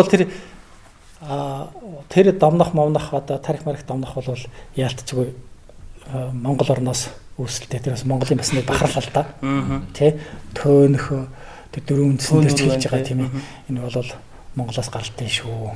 Төөнөр энэ домнох эдгээр зүйл бол ханах. Энэ бол Монголоос гаралтай. Энэ бол одоо бас манай Монгол үндэстний бахархал. Тийм учраас энэ сайхан бахархал бол одоо бас сурж байгаа залуучууд уламжлалт чиглэлээр сурж байгаа хүмүүс бол маш их хөгжүүлэхэд хөгжүүлээсэй л гэж бодож байгаа юм. бас нэг юм асуухад Тэгээ Монгол оронд хөгжихэд бол бэлэн байна, боловсон хүчнэ байна.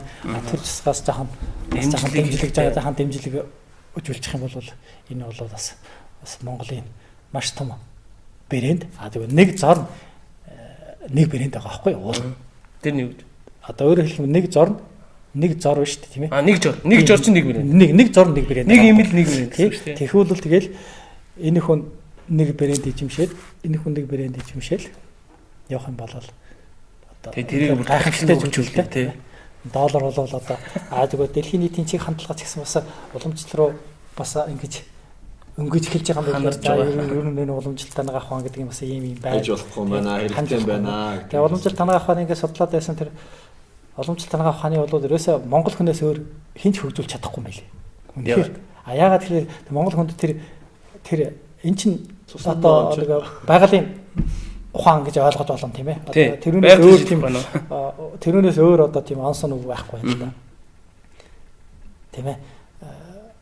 Монгол хүнд тэр байгалийн ухаанаар бүтсэн учраас тэрүүний тэр барууныхан тэр Орос одоо хөгжсөн орнууд ойлгох хэцүү юм билээ. Яаж ч тайлбарлаад ойлгох хэцүү. Манай монгол хүнд бол тэр тийм ээ. 10 жил барууны хүнөөс 10 жил сороход монгол хүн болол жил дотор бол бас хангалттай сайн сорно шүү дээ. Хөнгөс сор ухааны ойлгоно. Тэгэхээр ерөөсөн ахуу байна те. Тэр одоо ч гэсэн ингээ хараад байхад ерөөсөн уламжлалт танага ухаан хаана сайн хөгжиж байна, төвдөд сайн хөгжиж байна, Монгол сайн хөгжиж байна. Монгол гэсэн нэртэй газарт. Тэгэхээр энэ монгол хүн л тэр үнийг хөгжүүлж чадна. Өөр бол ямар ч үндэстэн судлаад үнэхээр хэцүү. Хятадууд юм. Яг гятадууд бол тэр гятадынхаа өөрийнхөө тэр бас уламжлалт танага ухаан учраас тэр гятадын уламжлалт танага ухааны онолжийн хувьд бол ерөнхийдөө 95% нь ойролцоо. Зүгээр M5 бэлтгэхэд харчингуй одоо ондоо ханда хамаагүй өөр. Гэхдээ гятадын уламжлалт танага ухаас Монгол уламжлалт танага ухааны хамаагүй давуу талтай. Давуу тал нь юунд дээр байгаа юм бэ гэхээр гятад танага ухаанд одоо нэг 15 хоногийн им уулаа гэхэд баг hodолч хүнд баг шуудаа юм хэрэглэн шүү дээ. Амар их хэмжээ. Маш их нэг удаа идэхтэй тамаа. Тэгэхээр тэр чинь бүр байгалийн ургамал учраас тэр байгальд хор хөнөлттэй гэж нэгдүгээр таалгаж байна. Монгол тан бол тийм ээ 1 граммаас 1.5 грамм. Одоо өсрөөл 3 граммалж хүндэг шүү дээ. Тэд болохоор литрээр өгж шүү дээ. Хил литрээр буцалгаж өгч.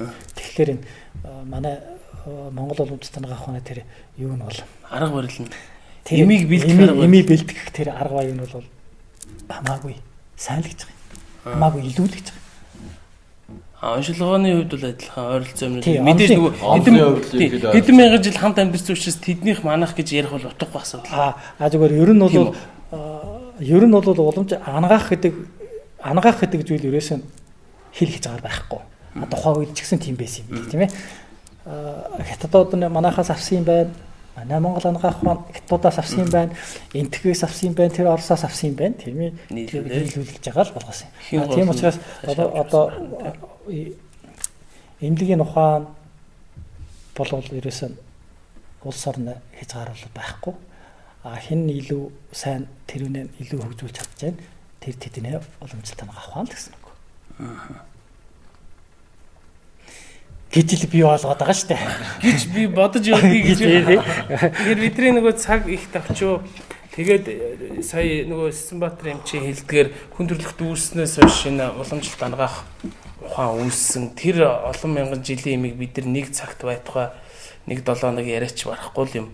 Мэдээж бид болвол энэ өөрсдийн идэж ууж заншсан бидний биед тохирох цаг агаар тохирох хоол хүнсийг амьдралын юм аягийг хэвшүүлъя л гэсэн үндсэн зорилгын дор нэгдэж ярилцсан. Мэдээж одоо бас эндээс таалагдсан юм бол Стенбаатар эмчтэй уулзч болно. Тэгээ өмнө нь нөгөө нэг эмч тэгээ эмнэлгийн талаар мэдээлэл өгсөн бид ч гэсэн энэ подкастын дор тантай холбогдохыг тавьчихлах тий. Болно л. Тий. Тийм байх хэрэг болж тосолчлаа явуул одоо хамаалга. Буян болж явуул одоо. Тэгэхээр өнөөдрийн хувьд бол ялчгүй цаг хугацаа их тавьчуу бид нар цагандаа баригдаж нэвтрүүлгээ хийдэг учраас асуух юм их, ярих юм их.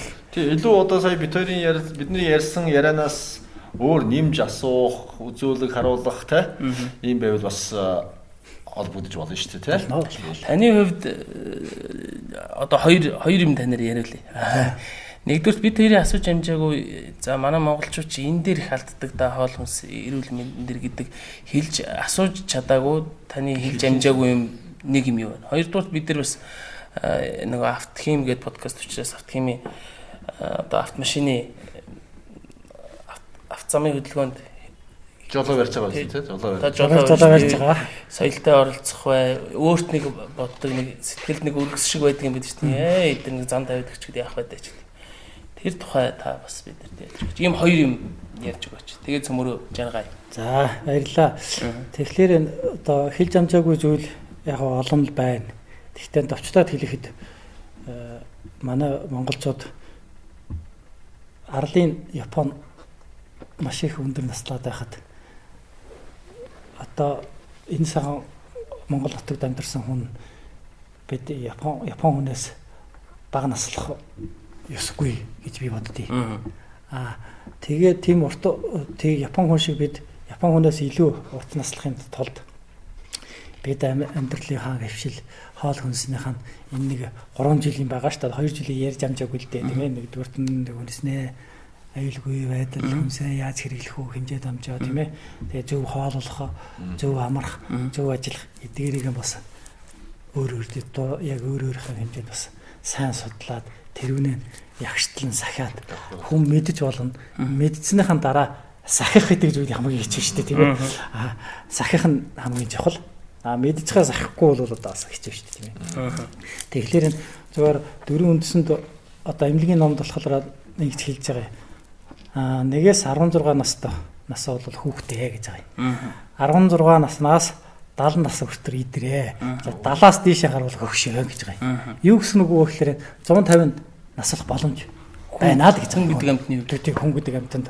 150 наслах тийм боломж байна л гэж байгаа юм тэгэхээр бид монгол хүн бид 150 наслах ёстой тэрүүнээ төлөө бүгдээрээ одоо бас навширё дор бүрнээ навширё дор бүрнээ одоо зүтгэх хэрэгтэй хүний яриг муухай сэтгэл зүй гэж нэг юм байна л да. Манайхаж тэгэл нэг 50 гараад ирэнгүү за одоо би ингээ хөшөж байна гэд бодоол ахаар хөшөлж тий. Энэ дэлхийн нийтийн судалгаа байд юм бол да. Зөвхөн 46 наснаас 55 нас хүртэл бол хамгийн эрсдэлтэй нас гэж байгаа юм. Юу гэсэн үг вэ гэхээр 46 жил ажилласан хүний эрхтэн систем моралын нийлэгдэл орсон байна. Моралын нийлэгдэл орсон байна л гэж байгаа. Тийм учраас моралын нийлэгдэл орсон учраас 46 наснаас 55 нас хүртэл та тортчул яа тийм бэ? Заавал тортох хэрэгтэй. Нэг бол хоол хүнснээр нь тордно, хоёр бол эм тангаар нь тордно. Тийм ээ хууч явал хуучнаа засна. Ямар ч өвчнээ шинж тэмдэг байхгүй ч гэсэн гэлээ яалтчгүй 46 жил ажилласан одоо эрхтэн системээс моралд орчд юм байна. Тийм учраас 90-ээс нэг бол 40 гараал ингээд хүн эвгүй болдог. Хоёр бол 50 гараад ингээд өөдөлчдөг ч юм одоо иймэрхүү ойр хавь. Нийтлэг судалгаа байна шүү дээ. Тийм нийтлэг судалгаа.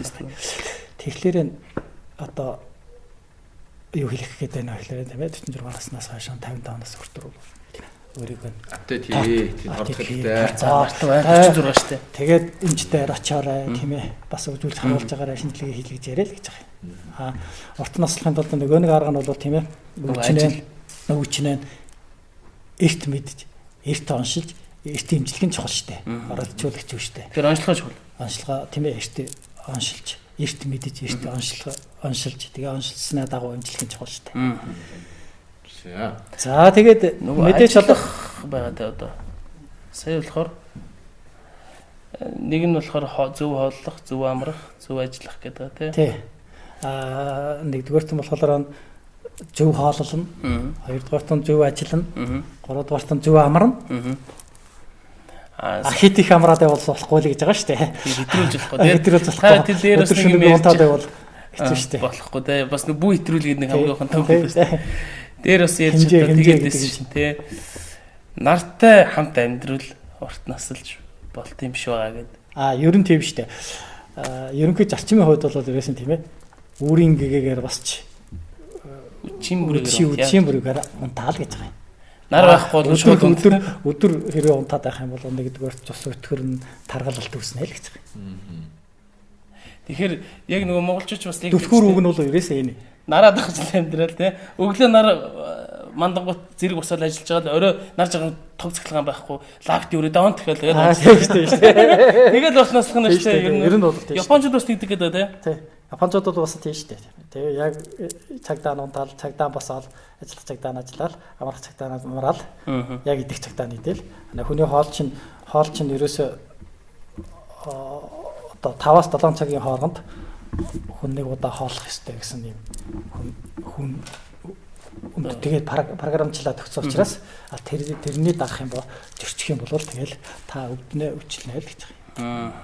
Зүгээр ерөөс нь үндсэн хууль буюу эцэг хууль нөгөө аахгүй эрүүл мэндийн тийм ээ. Та энэ гурвыг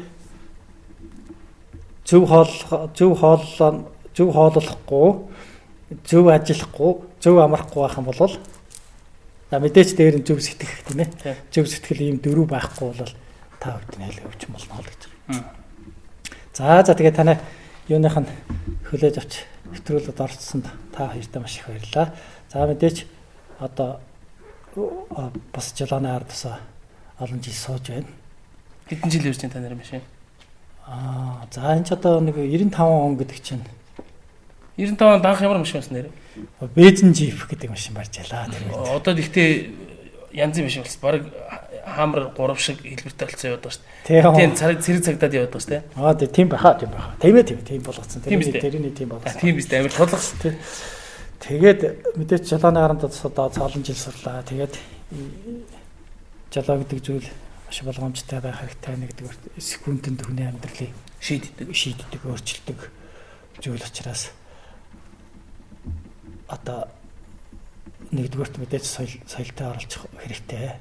Одоо бол улам готж байгаа учраас ер нь харьцаг бас хамаагүй соёлжж байна. Зүгээр миний зүгээр ганц гүсдэг зүйл болохоор тийм ээ.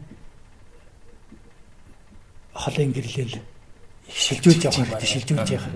Маш их ураалмаар тийм ээ.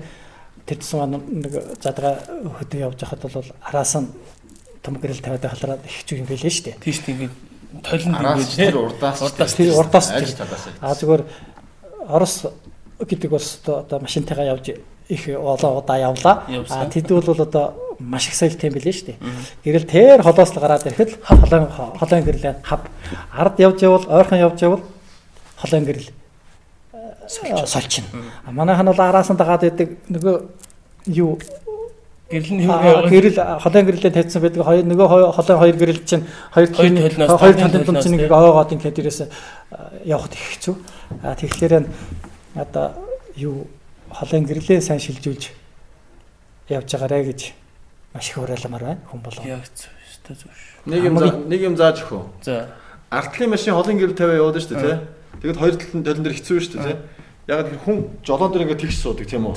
Тэгвэл хоёр талын дээр илүү харагддаг. Артлаас их гэрэл гэлбаад байх юм бол жоохон хазаалдаад гол нь шүү дээ, тий. Гол руугаа ингээ суучих ерөөхдөө гайгүй байдаг шүү. Харин бас тийм юм билээ. Нөгөө хоёр талч угаас ингээ гэрэл өгч байгаа юм чи. Игчээр жийш болж шүү дээ. Гайгүй болчтой шүү. За. Тэгэхээр тийм юм битэг болоосай л гэж бодож байгаа тийм. Битэг ингүүлээрээ гэж байгаа.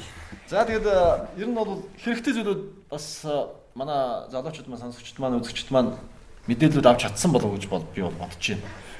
Тэгээд түрүүн жаргалан бас хэлсэн. Тэгвэл энэс илүү зүйлийг бас мэдээ авъя, зүйлийг харуулъя гэвэл бас таныг зориод очиж болох нэ гэдэг бас цагийн дотор угаасаа амжих. Угаасаа телегээс нэг чон нохонд өгж байгаа юм шиг юм ярьлаа сая уучлаарай. Тэрийг тэгээ манайхан бүсэн сайн зүүж байгаарэ. Гэрлийн сайн холын гэрлээ шилжүүлж байгаарэ л гэж уриалмаар байна. За бүгдээрэнд нь баярлалаа. Цөмөрөө хол харж хол явъя. Хол харж хол явна. Автхим компани.